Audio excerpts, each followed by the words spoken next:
Yay, the sun's out, sort of.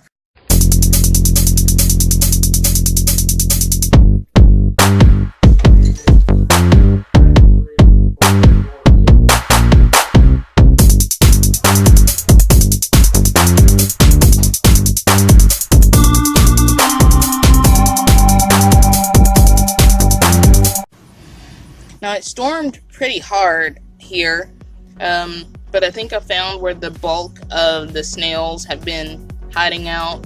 Remember, I didn't know how the beans were just getting decimated, so I just kind of tore through all the ugly ones and found all the snails. Also, some more beetle eggs.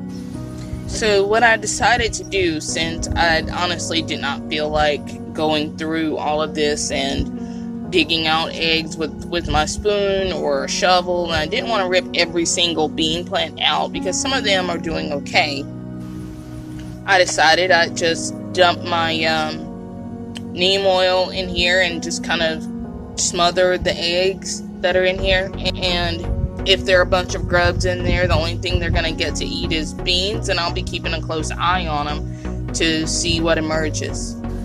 I took quite a few cuttings from this cherry tomato here. This is a husky cherry hybrid, I believe, and a couple of Roma cuttings, and I put them in various places, and so I'm just going to kind of check on them. As expected, the first full day, this tomato cutting is a little bit droopy, but he'll be okay among the marigolds. I think by the time he grows a little bit bigger and actually does something for us in the fall, the marigolds will be blooming. Yay! So if you look here, this Roma is putting on more babies for me. So we'll have something different than this oddly shaped one here. Now, check out what's growing beside my tallest sunflower, and look at this. He's becoming a flower if he doesn't get eaten. What is that? So it looks like this bad boy and these guys also are gonna top out. This one is just under 5 feet, but they're all starting to get flower heads on them, so I think they're all gonna top out pretty short. Since this one is definitely the tallest, and it's probably because he doesn't have anybody competing for resources like these do, I'm gonna keep seeds from him, most definitely. Now Ed's gonna get home and he'll be like, why in the world did you just throw a tomato out there? Now I have to run over it with a lawnmower. It's gonna be funny. But that tomato, I decided to stop kidding myself with whether or not it was gonna do anything for us. I'm tired of nursing it.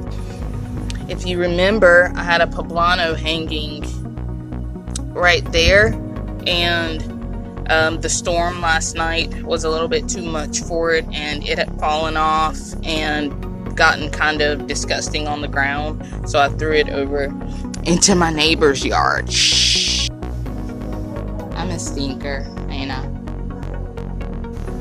But we still have that guy and all of these buds and peppers coming along.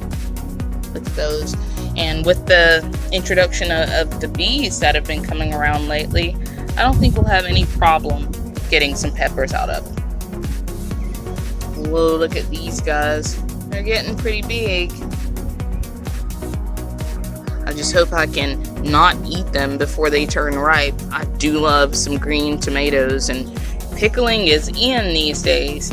Pickled green tomatoes,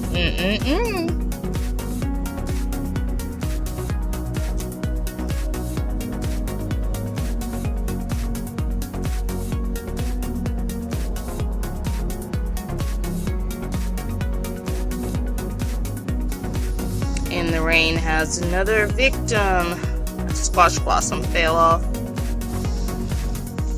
There's another one that fell right there.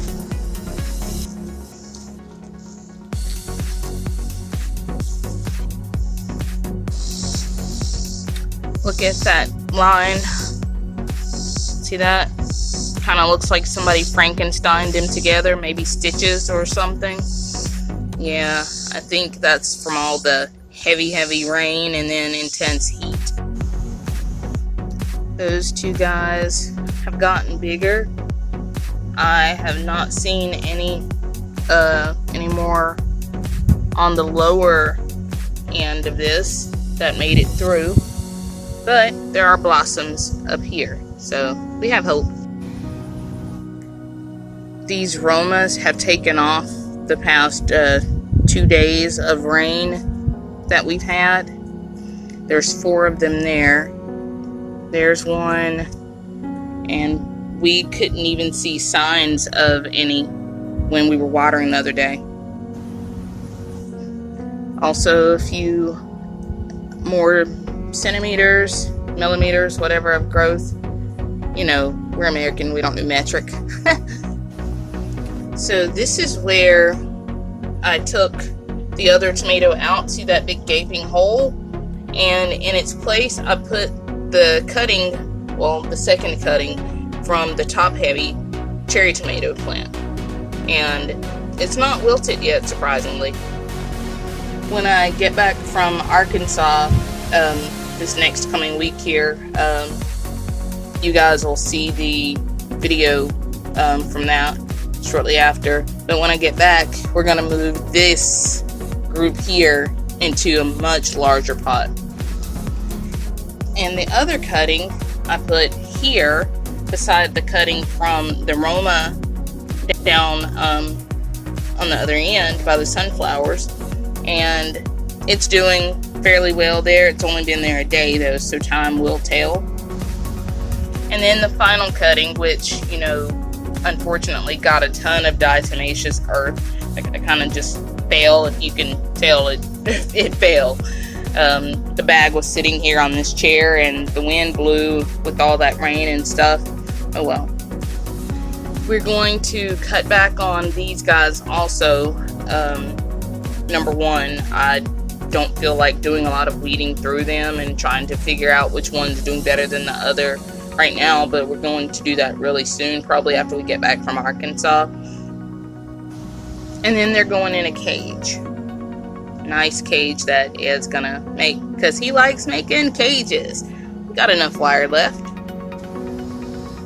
Boy, these guys want to find some dirt fast. Look how fuzzy they are. Look, it's so fuzzy, I can barely make it out on my phone. Look there. More babies having babies. I love it though, I love it. It'll be a shame to lop all of that off just so I can get more production down below, but honestly, I don't know if I want a long, spindly tomato plant just yet.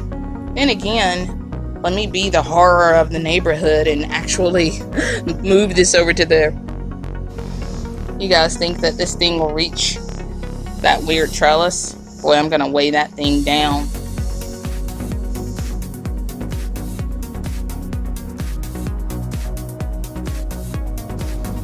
There's another blossom that's gonna come off. I might have done that just a second ago though.